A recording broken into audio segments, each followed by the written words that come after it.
Huwag kayong maingay, nandiyan na si ma'am. Okay, class. Pass these papers to your classmates. Ma'am, tapos na ako. Wow, ang bilis mo ah. Class, basahin niyo maayos yung instructions ha. Capital pala dapat. Thank you, ma'am. Capital, ma'am. Huwag kayong magmadali sumagot ha. A few moments later. Ang lesson natin for today ay mga unggoy. Magbigay kayo ng mga halimbawa ng mga unggoy. Ma'am, oranggutan. Tama. Ma'am ako, ma'am. Tama. Okay, class. Ang galing. So, nakapag-check na ako ng mga exams nyo. At, si Scarlett lang ang nakakuha ng 99. Yes, talino talaga. Bawi din kayo, guys. At lahat kayo, perfect! Ako pala yung bobo. Class, so mag-vote tayo for Muse. So, sino ang ino-nominate nyo? Ma'am, I nominate Scarlett for Muse. Uy, guys, ano ba? Parang yung tanga dyan. Class, seryoso to ha. Huwag mong gawin joke. Tapos pinutahan niya ako. Scarlett! Total, maingay ka naman. Gusto mo bang magturo dito sa harap? Sige po, ma'am. Ang tapang niya. Sige, Scarlett. Pwede ka na magturo. Ako na yung bagong teacher ngayon, di ba? Class dismissed. Lahat kayo exempted sa exam. At class 10 direct to the card. Vote Scarlett for president. Gusto niyo yun? Yes, Gusto natin yun. Bakit nawawala alaman ng class funds, ha? Sinong kumuha na ito? Ma'am, kilala ko po kung sino yung kumuha. Oh, Samantha, sino kumuha? Sino pa ba, ma'am? This is Scarlett. Ha? Wala akong kinukuha. Scarlett, ikaw pala yung kumuha ng class funds? Sumama ka sa principal. Ngayon na. Apaka-hype talaga nitong si Samantha. Bye, Scarlett. Dami nito ah. Mukhang makakabili na ako ng bagong phone. Ha! Nahuli din kita. Ikaw pala yung kumukuha ng mga class funds natin? Oo, ako yung kumukuha. Bakit? May problema ba? Ang problema ko, ikaw. Ako pa sinisisi mo na kumukuha ng class funds, ikaw naman talaga? Isusumbong kita kay ma'am. Wala ka namang ebidensya. Ikaw ang isusumbong ko dahil naniniwala naman sa akin si ma'am. Humanda ka sa akin, Samantha. Wow, may bagong phone si Samantha. Sana all. Bigay ito ng parents ko, guys. Class! Sino naman kumuha sa class funds? Si Scarlett po yung kumuha, ma'am. Pagsabihan nyo nga yan. Ako na naman? Nagpapatawa ka ata, Samantha. Talaga ba, Samantha? Kitang-kita ko na kumuha ka dito. At narinig ko, nabalak mo na naman si Scarlett. Ma'am, di po ako yun. Gagawin mo pa ako sinungaling? Diyan ka naman magaling, di ba, Samantha? Sa pagsisinungaling? Sumama ka sa akin sa principal at ipapatawag ko yung magulang mo. Buti nga sa'yo, Samantha. Deserve mo yan. Nag-uumpisa pa lang ako. Aroy, tinanggalan ako ng ngipin. Napakalaki ng tinanggal sa akin.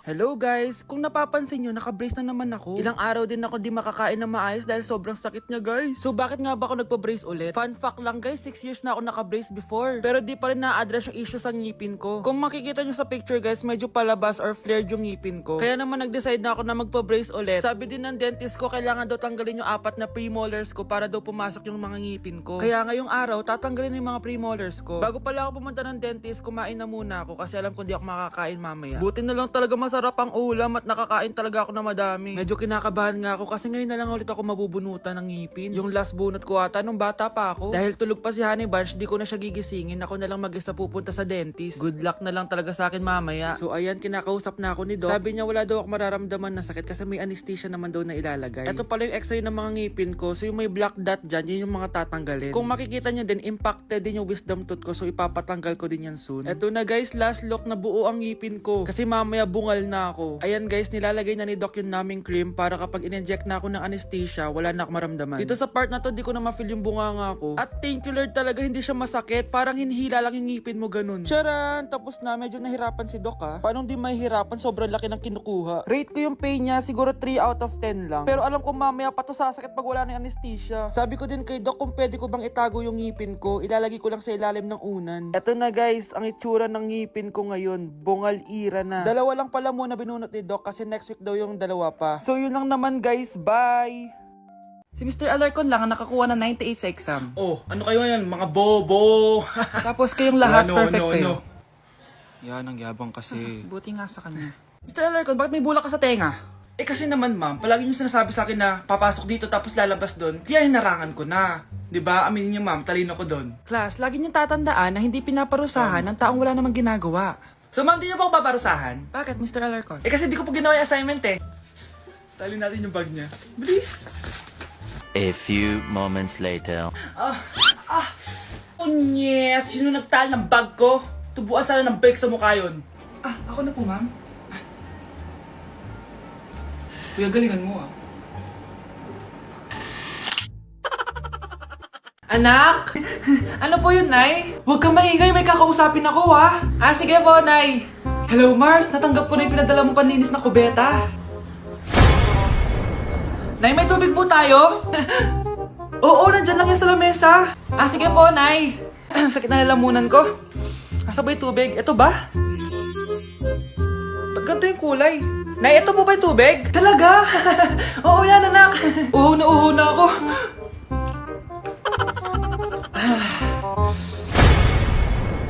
O siya, sige Mars, babay na ha. Anak, dalhin mo nga dito yung palinis ng kubeta. Anak! Anak! Anak, ano nangyayari sa'yo? Anak, ininom mo to, paninis to ng kubeta. Bobo mo talaga!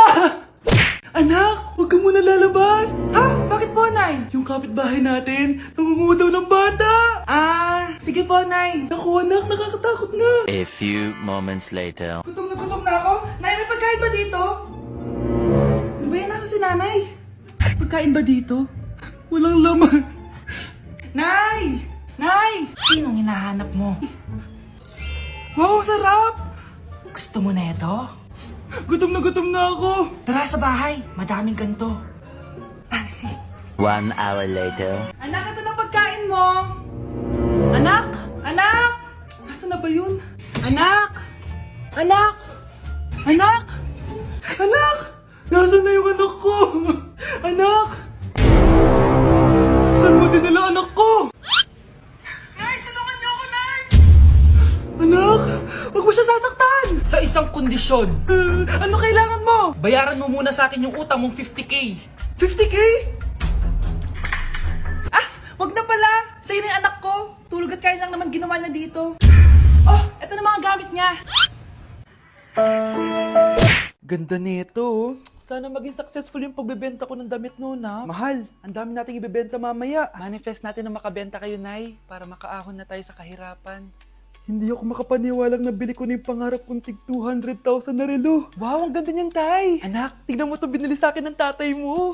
Diba ang ganda? Hala, di ba mahal yan, Nay? Mas mahal pa to sa bahay ng kapitbahay natin, no? Magbebenta ulit kami mamaya para mas marami tayong pera. Anak, binilang kita ng kotse. Gamitin mo to pag pupunta ka ng school, ha? Ha? Tay, di ko naman po kailangan ng kotse.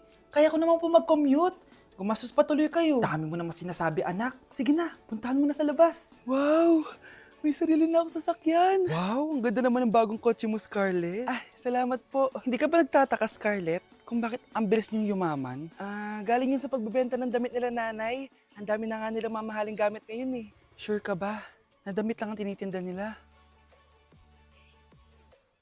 Nay, bumabagabag talaga sa isip ko kung bakit ang bilis nating yumaman. Ano ba talaga binibenta nyo ni tatay?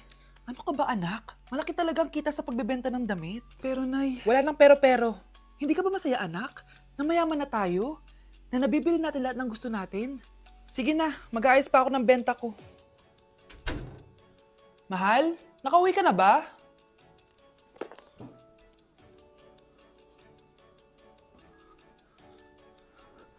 Ano ba talagang laman nito? nagbebenta sila ng laman loob ng tao. Wow, sobrang ganda, mahal. Buti naman nagustuhan mo, mahal. Nga pala, kinuha ko na yung laman loob ng kapitbahay natin. Si Rosa? Malaking pera na naman to. Mahal, hindi dapat malaman ni Scarlett to, ha? Ano yun? Nasaan yung ledger? Nandito lang yung kanina. Ba't mo winala yung ledger, mahal? Nandun lahat ng mga sikreto natin. Sinong tao dyan? Good morning, class! Na-like ng kifi ko! Na-like ng deck ko. Aba! Grabe na tong mga to! Ganyan na ba yung mga natututunan nyo ngayon? Sabi ko na nga ba eh, walang magandang dulot yung TikTok na yan. Uso kasi to, ma'am. May bago na nga eh. Hay naku, Samantha, tigilan mo ako. Ano namang bago yan? Eto po, ma'am, tuturuan ko kayo. Anong pinang-like mo, Samantha? Yung esophagus ko po, ma'am. Esophagus? Grabe yung talent nyo, ah. Ikaw naman, ma'am. Try mo din. Ah, sige. Ma'am, mali po kayo. Ma'am, sumobra po kayo. Hindi na po esophagus yan. Bitukan na po yan. Nay, aamin na ako sa crush ko. Go, anak! Sana magka-jowa ka na agad. Hello? May aaminin ako sa'yo. Crush kita. Crush mo ko? Yak, kadiri ka. Di kita gusto. Nay, na-reject ako. Sakit. Ganyan talaga, anak. Hanap ko na lang ng iba. Marami pa dyan. A few moments later. Ang gwapo mo naman. Single ka ba? Oo. Gusto ko na magka-jowa. Ako, pwede ako maging jowa mo. Sige, so tayo na? Oo, sinasagot na kita. Yes, may girlfriend na ako. Nay, may good news ako sa'yo. May jowa na ako. Talaga ba, anak? Parang ang bilis naman. Siyempre, Nay, ang pogi ko eh. Nay, nasa labas siya. Sige anak, papasukin mo. Hello po, tita. Mare? Mare? Magkakilala kayo? Oo, anak. Kumari ko yan eh. Pero, Nay, jowa ko siya. Di pala tayo pwede. Hanap ka na lang ng iba.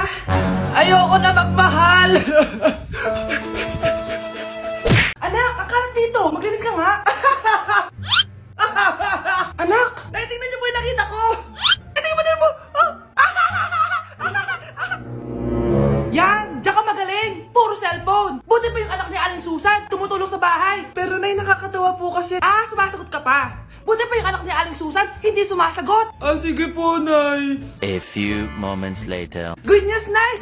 95 yung grade ko sa school. 95? Ba't ang baba? Buti pa yung anak ni Aling Susan, naka 99. Hindi ka kasi nag-aaral na maayos. Matutulog na lang ako. Yan, diyan ka magaling. Natutulog ka na naman. Buti pa yung anak ni Aling Susan, hindi natutulog. Pumaba ka nga. Kakain na lang ako. Yan, kumakain ka na naman. Wala ka lang ginawa kundi kumain. Buti pa yung anak... Tama na. Sumasagot ka pang bata ka, ha? Buti pa yung... Buti pa si Aling Susan, masarap magluto ng ulam. Ikaw, itlog lang, wala pang lasa. Nagrereklamo ka pa sa 95 good grades? Ikaw, ano nakuha mo ng high school? Sige ka, pakita mo sa akin. Buti pa si Aling Susan, hindi mapanakit. Ikaw, mapanakit! Nay, si tatay may kausap na ibang babae. Ang sweet nila. Ha? Asan tatay mo? Nandun po siya, Nay. Oo, sige, kita tayo mamaya. Hoy, sino kausap mo? Kaibigan ko lang sa trabaho. Ganda na bracelet mo eto. Binigyan lang ng kaibigan ko. Okay. Hello, nandyan ka pa? Di pa rin kita pas mag-usap? Sandali na lang to, darling. Umamin ka sa akin, may kabit ka, no? Ako may kabit? Nagpapatawa ka ba? Siguraduhin mo lang. A few moments later. Uy, Mare! Uy, anong balita? Tignan mo yung bracelet na binigay sa akin ng boyfriend ko. Wow, ganda! Ganda, di ba? Sabi niya mahal daw to. Hello po, ma'am. Hinahanap po kasi namin yung nagnakaw ng bracelet. Ganito po yung itsura niya. Mare, sabihin mo lang ka nakita. Sige. Sir? Sila po yung nagnakaw. Mare! Akala mo di ko alam na ikaw ang kabit ng asawa ko? Anong mangyayari dito, darling? Oh, eto na pala siya. Couple bracelet pa kayo, magpapaliwanag ako, darling. Sumama na kayo sa akin sa pasinto. Sige na, huliin nyo na yan. Darling, magpapaliwanag ako. Darling! Walang hiya ka! Magbabayad ka! Ito ba yung bahay niya? Hi! Andiyan po ba si Mr. Joshua? Sinong Joshua? Yung asawa ko? Opo, may sasabihin lang ako. Anong sasabihin mo? Na anak niya ako at gusto ko siyang makita. Anong pinagsasabi mo? Nandito yung anak ko. Alam mo, kung nang-trip ka lang, umalis ka na dito. Mahal, ano mangyayari? Anak mo daw to, mahal. Totoo ba, mahal? Aamin na ako. Anak ko siya sa labas. Niloko mo ako! Oh anak, ba't nandito ka? Nay, pinuntahan ko lang po si tatay. Ikaw yung nanay niya? Oo, bakit? Mga walang iya kayo! Ba't kayo tumatawa? It's a prank! Na-prank kita, mahal! Na-prank ka namin, Mare!